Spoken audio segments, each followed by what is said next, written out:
911, what's the location of your emergency? Buffalo Alina Clinic, there's a shooting. Somebody just walked in and started shooting people. I would send a lot of ambulances. We have some critical spine injuries. On the middle saying that he has 4 homemade explosive devices, they all went off. A bomb or two is going to go off. You say there's a bomb? When a disgruntled former patient invades the Alina Health Clinic in Buffalo, Minnesota, he comes armed with something far more terrifying than a grudge.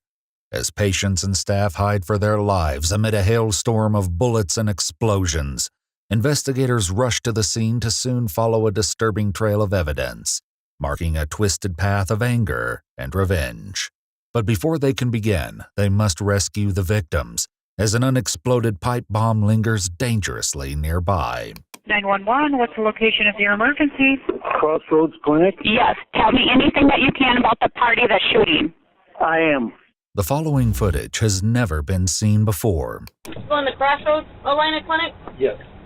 On the cold morning of February 9th, 2021, a public transport van stops at Motel A to pick up a frequent passenger, 67-year-old Gregory Paul Ulrich. He takes a seat, setting a simple black briefcase beside him. The driver is unaware of the horrors the briefcase contains or the sinister plan he will soon carry out. Please be advised that the following footage is highly intense. However, it does not show anyone being physically harmed or injured. It's just before 11 a.m. when Gregory exits the van and is seen entering the Alina Health Clinic, where staff members Tammy, Terry, and Tracy are hard at work. Tammy greets Gregory, who passes the front desk, setting his briefcase on the floor nearby. He approaches Tammy at the front desk just as Nurse Antonia enters the reception area. Though the surveillance footage has no audio, a mother with her baby sitting near the back of the waiting room later explains what Gregory said as he approached the counter, seconds away from committing an unthinkable act of violence. You walked in right behind me to the front counter to Tammy Schaffler and said, "I'm afraid you're in trouble. Get on the ground." From the pocket of his coat, Gregory pulls out a firearm and without another word of warning fires through the plexiglass partition. As Tammy and Antonia duck for cover, the others quickly flee down the hallway, while an elderly patient hides behind a nearby wall. His twisted motives for the brutal attack would soon come to light as chilling details of his past with the clinic begin to emerge. Antonia, the nurse, would later admit she'd never met Gregory, but knew of him due to his photograph being circulated among the staff nearly a year prior to this incident. 2 years ago, in 2018, Dr. Robert Mullaney at the Buffalo Hospital, just 2 miles from the Alina Clinic, claimed to have received a threatening manifesto from Gregory. In it, he discussed killing as many Alina employees as he could. A flyer was made and posted at both the hospital and the Alina Clinic, warning the staff in case he appeared at either location. His violent vendetta against the clinic will be revealed later. For now, with at least 2 injured and more at risk, the relentless attack continues. As Gregory stalks the reception area, the mother waits for her chance to escape unnoticed. With his back turned, she begins to make her move, but his sudden shift in direction forces her to the ground, out of his sight. Gregory can be seen returning to the hallway, where witnesses would later claim to hear cries of "help me" in a high-pitched voice. One witness would note the unnerving feeling that these cries were meant to lure potential victims out of hiding. A female employee seizes her chance for freedom and bolts for the front door. A male employee and the mother follow closely behind as Antonia reaches for the emergency button, attempting to place the building on lockdown. As they run towards the safety of their vehicles, 911 begins receiving calls reporting the active shooter. Little do they know, Gregory is moments away from taking his actions to an explosive new level. We have an active shooter in our Buffalo Alina Clinic. And where is the person? In the clinic shooting. And what kind of weapon do they have? A gun. They're shooting. A handgun? They're shooting. I don't know. I'm hearing a lot of gunshots. Yeah. The mother, who escaped just moments ago, also contacts the police with her own harrowing account. There's a shooting. Somebody just walked in and started shooting people. Do you know where they are in the clinic? No, I had my baby. I left. Can you tell me if there's any injuries? I don't know. I ran. Okay, so you didn't see anybody injured? I didn't, but I saw him shoot 4 times. And did he like shoot like pop like quickly, or was it one by one? No, it was. He said, "Get down." So everyone got down. I know Tammy Schaffler was at the front desk, and she checked me, and I hope to God she didn't get shot. Investigators would later discover a home address for Gregory, which would lead them to a mobile home which was currently being rented. However, the renter mentioned the outside shed was still used by Gregory.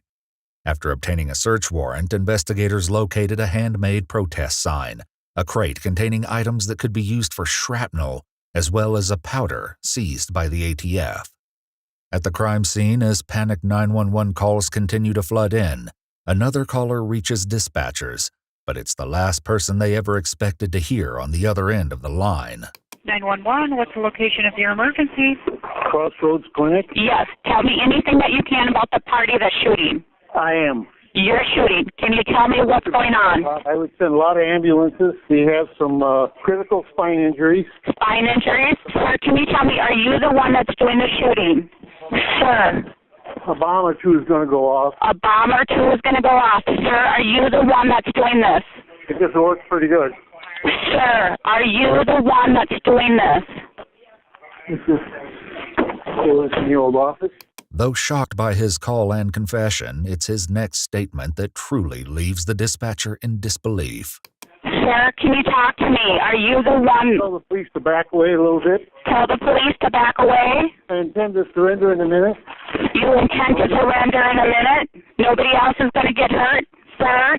Sir, you said that you're going to surrender? Not responding to her questions, Gregory slips the phone into his pocket without ending the call. He'll soon continue speaking with the dispatcher, but not before executing the next step in his twisted plan. After retrieving a homemade bomb from his briefcase, he stops briefly to light the fuse before throwing it just outside the front doors. Seconds later, the device explodes, shattering the windows in a hail of shrapnel. Later on in the investigation, the Motel 8 hotel where Gregory had been recently staying would be evacuated and searched due to the fear there may be bombs in his hotel room.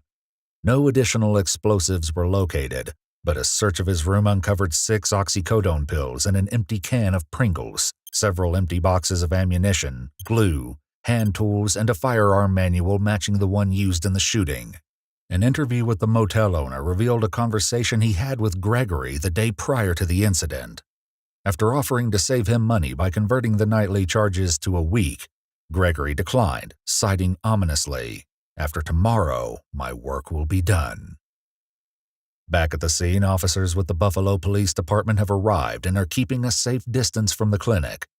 Due to the threat Gregory poses, the officers must approach carefully or risk becoming victims themselves. Hey, we could use a vehicle as a shield. The rolling shield with a vehicle. Nobody. We can use the vehicle as a rolling shield. I'll drive the car. You guys have long arms? So can I jump passenger side? Yep, that's fine. Unlock the door. As long as been notified, they are. Unlock the door. Nope, give me a second. I'm going to go straight up. Ready? Yep. The officers make their way for the front doors, seemingly hopeful the car will protect them from whatever danger awaits them. They've yet to realize just how dire the situation is for victims still trapped inside, who are seconds away from another brutal attack. Gregory retrieves a second bomb from his briefcase before heading toward his next target. As he passes the patient still hiding behind the wall to his left, he delivers a chilling message of reassurance, which can be heard as the dispatcher continues to listen. Just stay there. You'll be fine.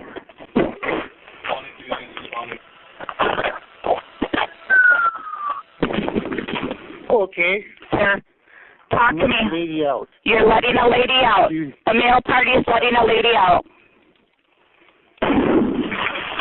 That was just another, one of my last bombs. Okay, so how many bombs did you have, sir? Now I'm ready to surrender. Okay. The front vestibule. Male party is in the front vestibule? As many ambulances as you Yes, ma'am. Sir, I need a description of you so they know it's you that want to surrender. Yes, the blue shirt that wants to surrender. Blue shirt wants to surrender. Give me instructions. So I want you to lay down on your, I want you to lay on your stomach. Lay on your stomach. In front of the vegetable. Yep. You want me to go outside? I want you to lay on your stomach directly where you're at. Oh, directly where I'm at. I'm on my stomach.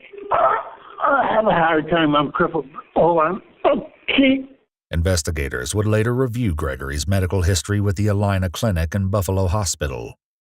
One chilling record, labeled homicidal risk, stated that Gregory had no plans to hurt anyone, but made a veiled threat, stating, "If I don't get results soon, I will have a target."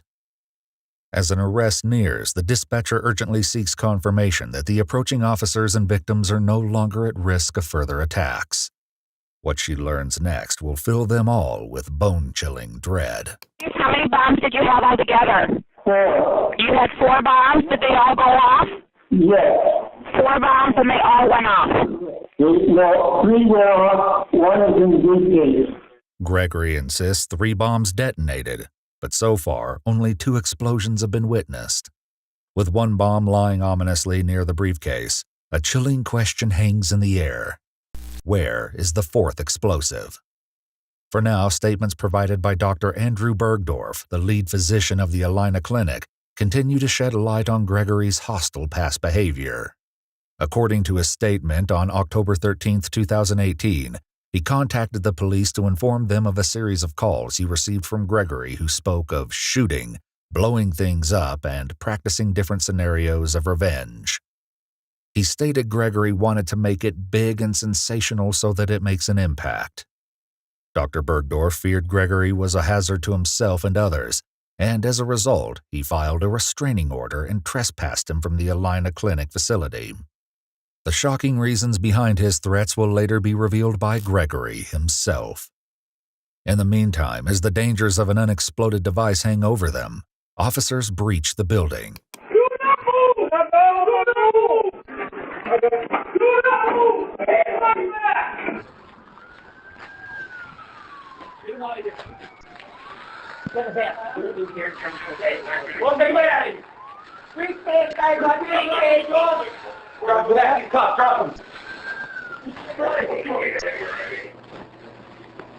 Get up on your foot. Take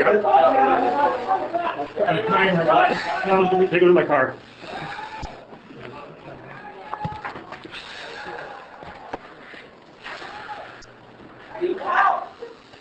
Okay, where can I get in? Where can I get in? Gun.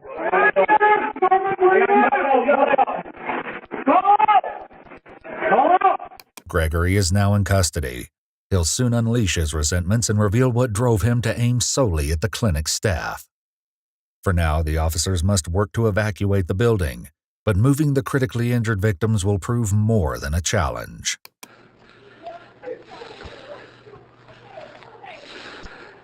I got your back, Andrew. It's just you and I. It's just you and I. Anybody back here? Survivors. Buffalo Police! Buffalo Police, survivors! Buffalo Police! I got a voice. Buffalo Police! Okay, Buffalo Police, you guys are okay. Okay, we got the suspect. He's handcuffed. I'm going to bring you out. Come with me. The other officers continue clearing the rooms, urgently guiding patients and staff to the exit, all the while unaware of the missing 4th explosive. 431, all units. I'm coming out with 2 survivors, non-injury. Come with me. Evacuation continues to take priority. 59-year-old Tammy, with a gunshot wound to her stomach, is guided toward an ambulance. A wheelchair is used to bring 35-year-old medical assistant Jennifer to safety, and will also be used to aid 32-year-old Antonia, who suffered a gunshot wound to the back. The 5th and final gunshot victim, 37-year-old Lindsay Overbay, remained inside while first responders attempted CPR. Though surveillance footage was unable to capture it, an audio recording of the incident reveals the life-saving efforts of first responders. Stay with me, Lindsay. Come on, Lindsay. We're ready on the back for you guys. Come on, Lindsay. Stay with me. Fight through this, Lindsay. Do you need us to carry her out? We can carry her out. We can carry her out. We have enough here. All right, let's carry her out. We got backboard here. Let's not even worry about that. Okay, so we gotta just go, guys. Let's go. I got the head. 1, 2, 3, there you go. Life flight helicopters soon arrive, each transporting Sherry and Lindsay, while the others are transported by ambulance to local area hospitals. With the building now clear, police call the Minneapolis bomb squad, who successfully recover the device and take it away to be dismantled. Shockingly, it wasn't until after the surveillance footage was reviewed that they realized an additional unexploded pipe bomb remained in the building. They returned to the clinic, recovering the final device. With the lives of many Allina staff hanging in the balance, investigators demand answers from Gregory, who finally unveils his motive for the vicious assault. Gregory's grievances with the Allina Clinic and Buffalo Hospital began on December 8, 2016, 5 years before the attack. Gregory claims he had back surgery and was released from the hospital with pain medication. At one point, he admits to taking as many as 64 pain pills in 2 days. On December 29th, he claims he was tortured after his medication ran out. Paramedics then advised him to go see his doctor, Dr. Bergdorf, who Gregory blamed for all of this. He says he was then locked up and tortured. The evidence, he adds, is in his briefcase. After explaining his motives for the attack, Gregory leaves investigators with the final haunting claim that he is the worst victim, and he hopes that no one died.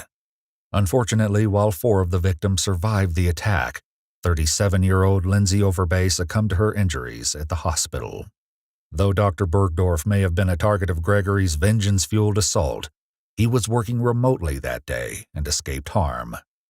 67-year-old Gregory Paul Ulrich was charged with 1 count of first-degree premeditated murder, 4 counts of attempted first-degree murder, and discharge of an explosive device with gross disregard to life and property. On June 2, 2022, a jury found him guilty of all charges. Gregory was sentenced to life in prison without the possibility of parole. He remains incarcerated at the Minnesota Department of Corrections in St. Paul, Minnesota.